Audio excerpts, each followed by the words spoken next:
Welcome here for a funny break for you. We have the 2017 Thurber Prize for American Humor finalist for his debut novel, Amped. Please welcome Ken Pisani. I prefer Thurber Prize loser, but we'll go with finalist. He is an Emmy-nominated TV producer and screenwriter, novelist, playwright, and comic book author. He's also the writer, creator of the geeky, award-winning sci-fi graphic novel, Colonist, with Dark Horse Comics, and the mystery novella Four Corners. So very busy. I did ask him, that is not a virtual background. That is actually his backyard, and I'm very jealous. I borrowed my neighbor's pool. We literally had it moved over here. That's amazing. If you can figure out how to move it to anything. Columbus, feel free. All right, are you ready to do your quick fire Thurber 13? Sure, I'm going to jump right in and make a fool of myself. Let's go. All right, number one, what is your favorite word? It's a funny question. I've been asked before. I like penurious. I feel like it's the spelling bee and I should ask you how to spell that, but I won't. Number two, what is your least favorite word? Pass. It's used in the industry and it means rejection. It means no. I hate when they say pass. It's a passive aggressive way to say no. Number three, name one thing on your bucket list. I don't have a bucket list. I think it would haunt me. I think, especially as I'm getting older, there would just be all this unfinished business, and it's like, oh, I still haven't circumnavigated the world in a gravy boat. So I'm not. I don't have one. Not doing it. No bucket list. I like that. Also, I would like to see someone travel on a gravy boat. Number four, favorite book you read as a kid?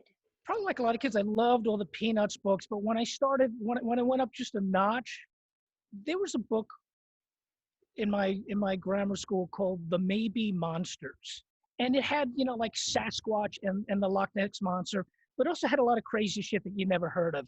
And I checked that book out so many times. If you pulled the card out of the back of the book, which we had in libraries back then, like my name was on it like 15 or 20 times. It would have been, today there would have been an intervention. Somebody would have said, we're worried about Ken. But I checked that out. I was just fascinated by it. Number five, what sound do you love? Laughter. I love laughing.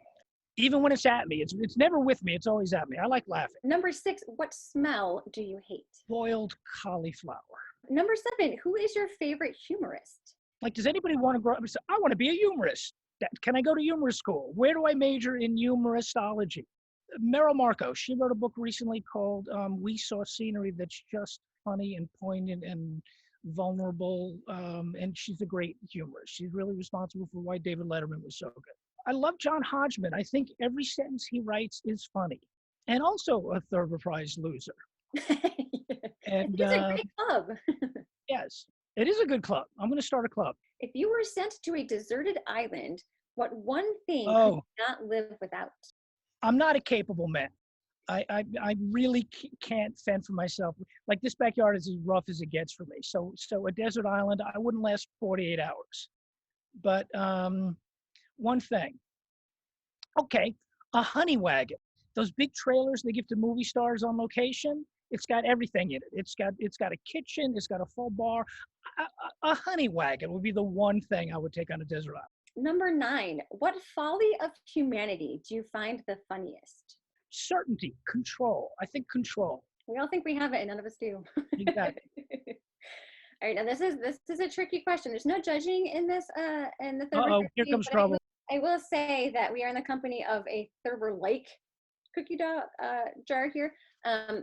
Cats or dogs?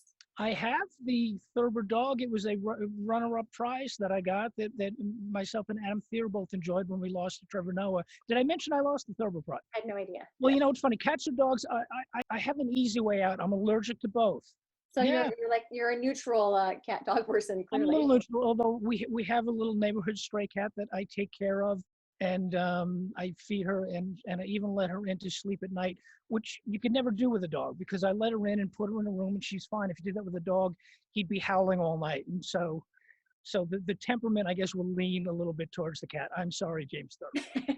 Number 11, are you a Thurber fan? And if so, what is your favorite Thurber story? The night the bed fell. What's great about it is not even the events. It's just all the crazy people in his family.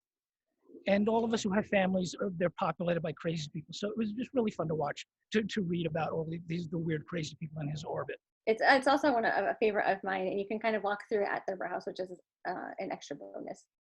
Number 12, another follow-up. What is your Walter middiest fantasy? I have a very specific and heroic fantasy. It would be to rescue a woman from a burning building.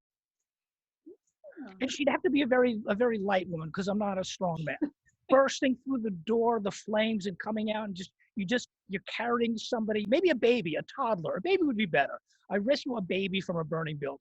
If comedy heaven exists, who do you want to greet you at the door? I'm going to say God, because I know she's hilarious. Look what she did all around us. God, I want to go right to the top. I don't want some flunky, some lackey coming down to greet me. Just God greet me, and we'll chat.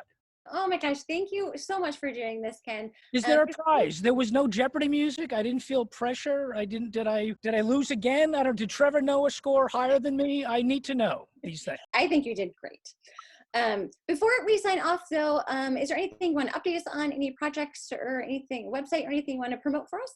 I'm very excited about my new novel. It's finished. It's going out to publishers via my agent. It's called The Defection and Subsequent Resurrection of Nikolai Pushkin. I hear you get paid by the word in title, so I made it a very long title. And it's funny and weird and quirky, and I'm very excited for it. You can follow me on Twitter, KP Smartypants, and you can see some of my work, including the first chapter of my new novel, at kenpisani.com, which, as luck would have it, was available when I needed a domain name. Thank you so much. It was great to hear from you. And if you can send, that pool up to Columbus, we won't argue. But again, thank you so much for being with us, Ken. And we look forward to seeing more of your work in the future.